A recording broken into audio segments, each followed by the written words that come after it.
நஹ்மதுஹு நுஸல்லி அலா ரசூலிஹில் கரீம். நாம் வாழக்கூடிய இந்த வாழ்க்கையிலும் மறுமையிலும் நமக்கு வெற்றி கிடைக்கணும். அதுதான் நம்முடைய அல்டிமேட் கோல், அதுதான் நம்முடைய நோக்கம். அல்லாஹு தாலா குரானில் வெற்றி கிடைக்கணும்னு சொன்னால் சில ஃபார்முலாவை சொல்கிறான். இதெல்லாம் நீங்கள் செஞ்சால் இன்ஷா அல்லாஹ் நீங்கள் வெற்றி பெற்று விடுவீர்கள். கத் அஃப்லஹல் முஃமினூன், மூமின்கள் வெற்றி பெற்று விட்டார்கள், அவங்களுக்கு சக்ஸஸ் கிடைச்சிருச்சு. ஏன் கிடைச்சிச்சு? அல்லதீன ஹும் ஃபீ ஸலாத்திஹிம் காஷிஊன், அவர்கள் தொழுகையிலே பயபக்தி உடையவர்களாக அவர்கள் இருந்தார்கள். வல்லதீன ஹும் அனில் லஹ்வி முஅரிதூன், வீணான காரியங்களில் அவர்கள் ஈடுபடாமல் இருந்தார்கள். வல்லதீன ஹும் லிஸ்ஸகாத்தி ஃபாயிலூன், அவர்கள் ஜகாத்தை நிறைவேற்றுபவர்களாக இருந்தார்கள். ஜகாத்துடைய விஷயத்தில் அவர்கள் நிறைவேற்றக்கூடியவர்களாக இருந்தார்கள். அப்போ ஜகாத் என்பது சக்ஸஸில் மிக முக்கிய ஒரு அம்சம். நம்ம வாழ்க்கையில் சக்ஸஸ் அடையணும்னு சொன்னால் ஜகாத்துடைய விஷயத்தில் நம்ம கரெக்டாக இருக்கணும். ஜகாத்துனா என்ன?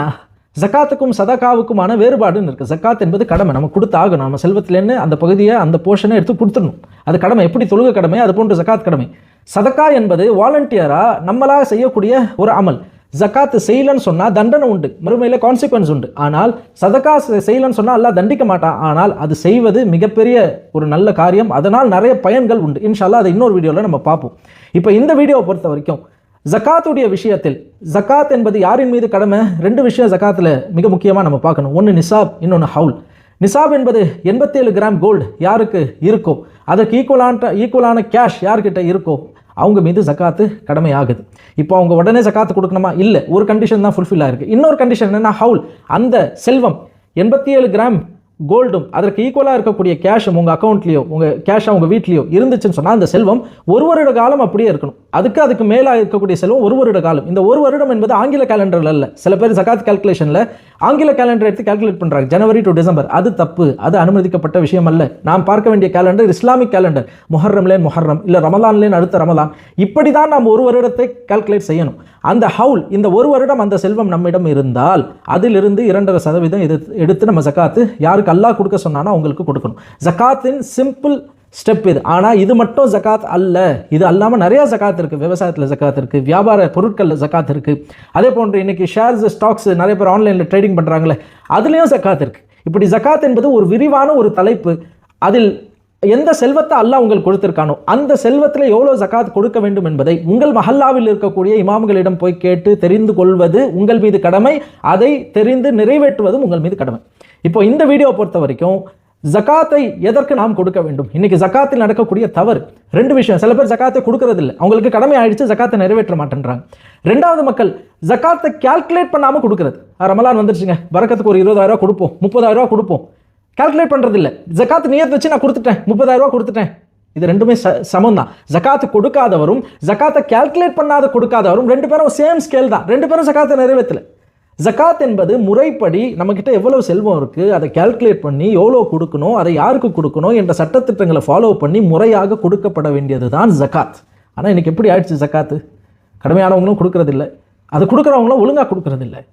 ஏன்னு சொன்னால் ஜகாத்துடைய முக்கியத்துவம் நமக்கு தெரியல. அல்லாஹ் தஆலா குரானில் 30 இடங்கள் கிட்ட ஜகாத்தை பற்றி அல்லாஹ் குரானில் சொல்கிறான்.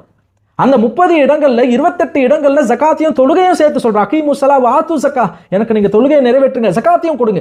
தொழுகைக்கு எந்த அளவு முக்கியத்துவம் மார்க்கத்தில் இருக்கோ அதே அளவு முக்கியத்துவம் ஜகாத்துக்கு இருக்குது. அதனால் தான் அபூபக்கர் ரலியல்லாஹு அன்ஹு அவர்கள் ஸல்லல்லாஹு அலைஹி வஃபாத்திற்கு பின்னால் சில மக்கள் ஜகாத்து கொடுக்க மாட்டேன் என்று சொன்ன பொழுது நான் அவர்களை எதிர்த்து போர் செய்வேன்னு சொன்னாங்க. அவங்களை எதிர்த்து போர் செய்ய போவேன்னா ஜகாத்தையும் தொழுகையும் பிரிக்க முடியாதுன்னாங்க.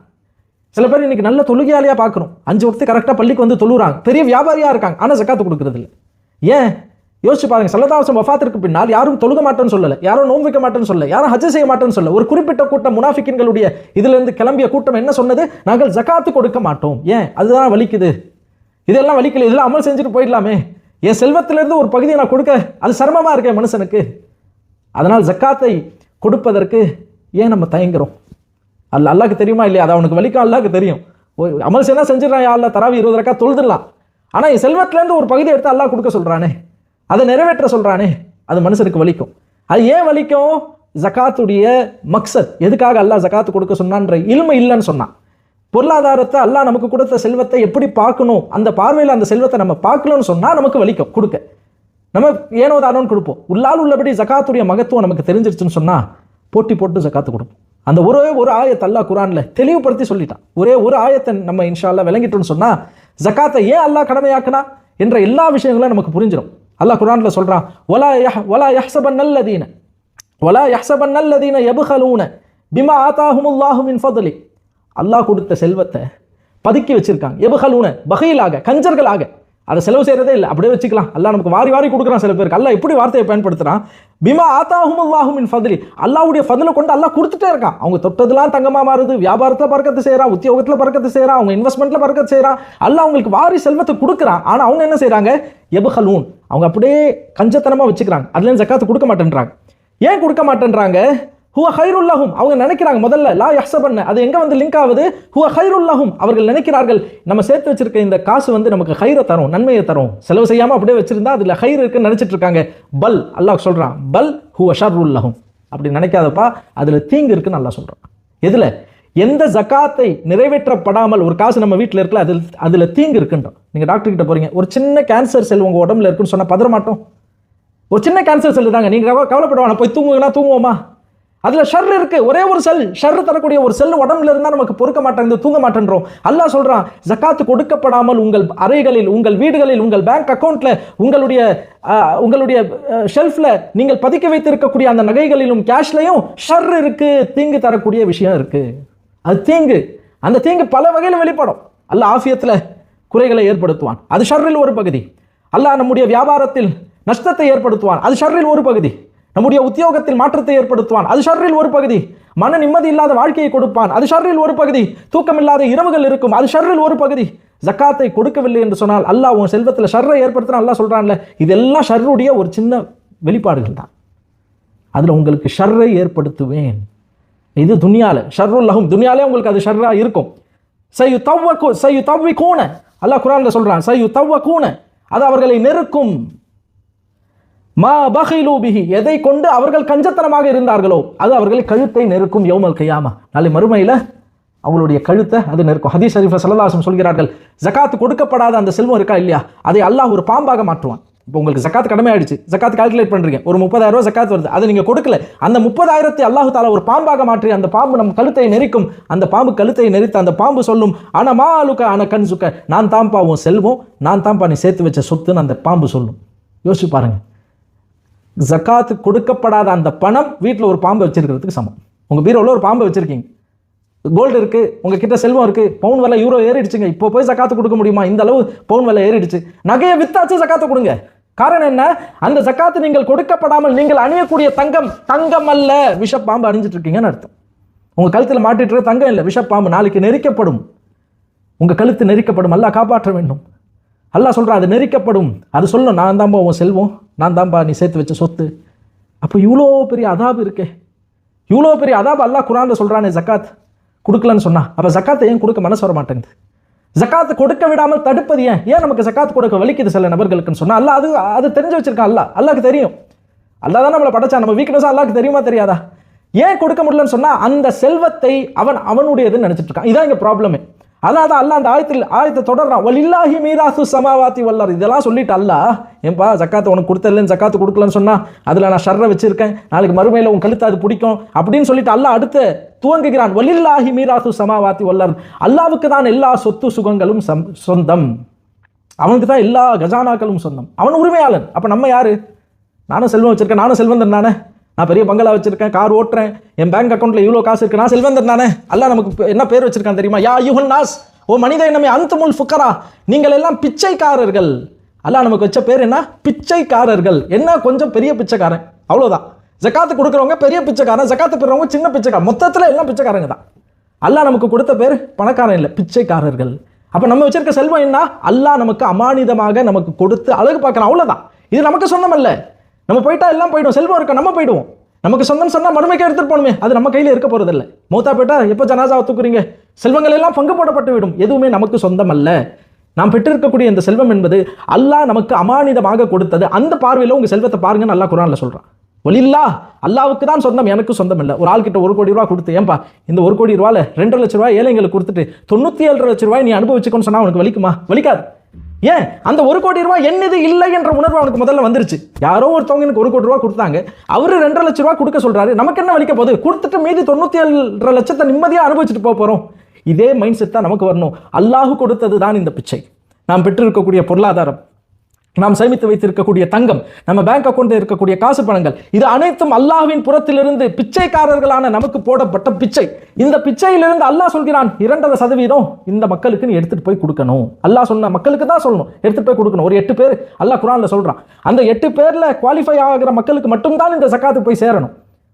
அப்போ பொருளாதாரத்தை, நம்ம கிட்ட இருக்க பொருளாதாரத்தை நம்மதுன்னு நினைச்சோன்னு சொன்னா கடைசி வரைக்கும் ஜகாத்து கொடுக்க மாட்டோம். கொடுக்கும் போதும் வலிக்கும்.